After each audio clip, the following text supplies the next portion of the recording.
Avanti, first of all, let me thank you for agreeing for this interaction. Right now, the market is very shaken and stirred in terms of liquor stocks, and you may have seen it. Prohibition is something which is making a lot of overall market, not only stock market, but industry players also slightly nervous. This word is being spoken about again and again. What are your thoughts on the way environment has become slightly nervy for the industry? Ajay, I'm glad to be here and to be talking to you, and thank you for the opportunity. So on prohibition, the reality is that there is a huge body of evidence that points to the fact that prohibition is not an effective way of addressing alcohol misuse. It hasn't worked in countries around the world, and closer home in India, it hasn't worked over the past few decades. At different points in time, different states in India have experimented with prohibition. We've had states like Tamil Nadu, Andhra Pradesh, Haryana, etc., and even a couple of states in the northeast. And what you see is, barring Gujarat, in all other states, prohibition is rolled back, typically within 2 years.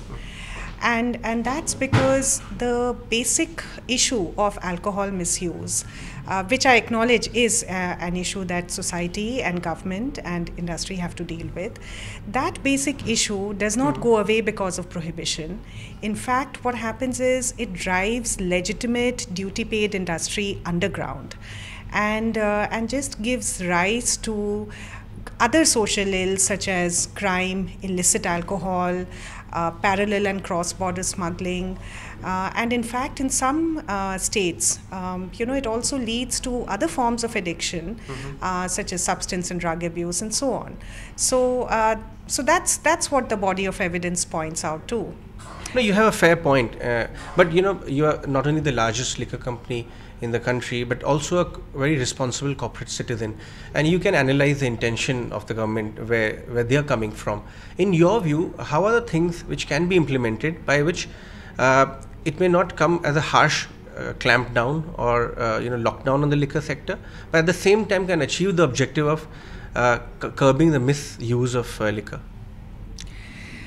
So as Diageo, we are, as you rightly and kindly said, we are a responsible and an ethical manufacturer and marketer of alcohol. And we absolutely believe that consumers must decide for themselves. It's a matter of individual choice whether they want to drink or not. And we equally respect both choices.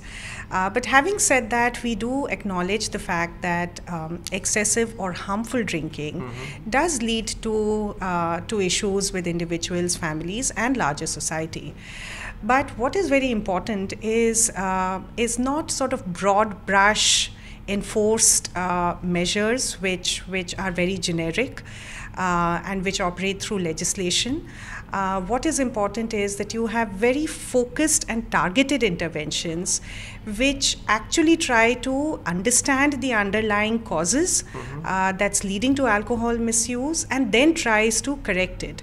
In our experience, what is very critical is to change behaviors and attitudes, which in turn requires a massive scale social awareness campaign.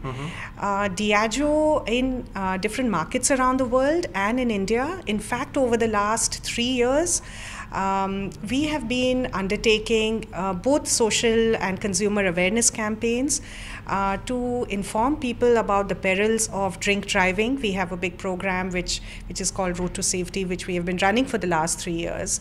But in addition to driving consumer awareness, we also through electronic channels and media and mass media, we also actually do the hard work of working very closely on the ground with NGO partners and with state governments, and actually educating law enforcement, so traffic police, commercial vehicle drivers who are a particularly vulnerable section, even university students, about the perils of excessive and harmful drinking. And that again is something we've been doing for the last 3 years.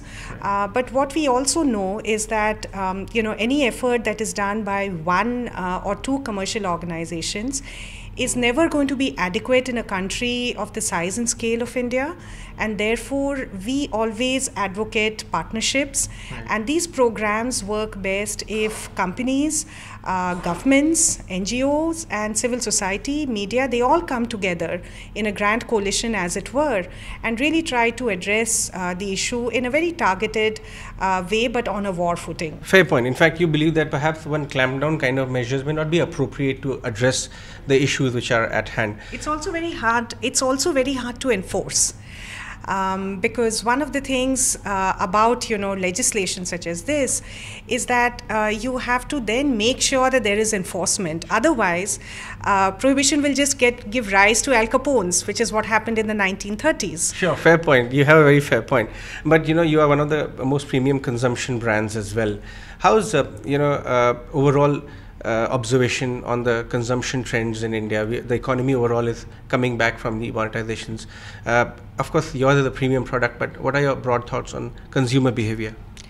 So I can tell you that we continue to be very, very excited by the commercial opportunity in India. We think that the macro and consumer and demographic fundamentals in the country remain very strong and really promise a very good and strong sort of business case for continuing to be focused on India. And as we look at markets around the world, we see India as a sort of a bright spot. What we see is consumers are upgrading, premiumizing, and that plays to our strengths as a premium alcohol company. And so if you look at, for instance, category growth rates, you will find that the lower ends of the spirits market is growing at a smaller rate. The rate of growth, category growth in the cheaper and value space is lower than the rate of growth projected for the more premium segments. So I think, for instance, popular whiskey we predict will grow at about 3% volume growth over the next 2 or 3 years.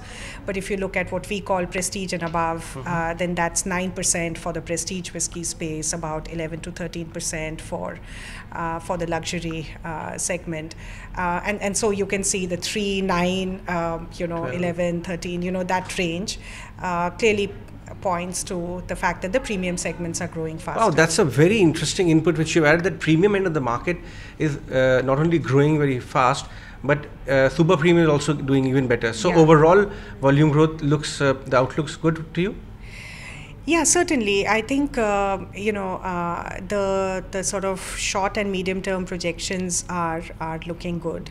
But what is important really is that this industry really gets more, shall we say, balanced regulation. And we go through a lot of topsy-turvies and uncertainties in the environment, and those can come in the way. In fact, my last question to you is on uncertainty, because not only, of course, you are a MNC as well now, and a lot of MNCs are slightly, they calculate their risks very well when they expand in a country. How are you coping with these uncertainties as a MNC, also from ease of doing business point of view? So I can tell you that we of course respect regulation in all the markets that we operate in, including India. And as a business, I think certainty and predictability is a very, very important factor contributing to ease of doing business.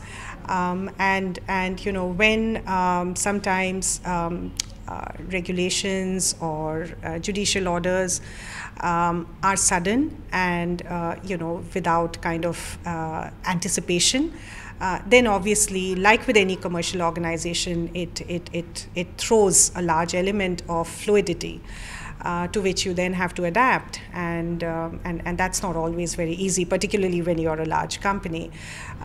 So that's what I would say about ease of doing business. I would say that a big part of ease of doing business really comes from predictability. Sure.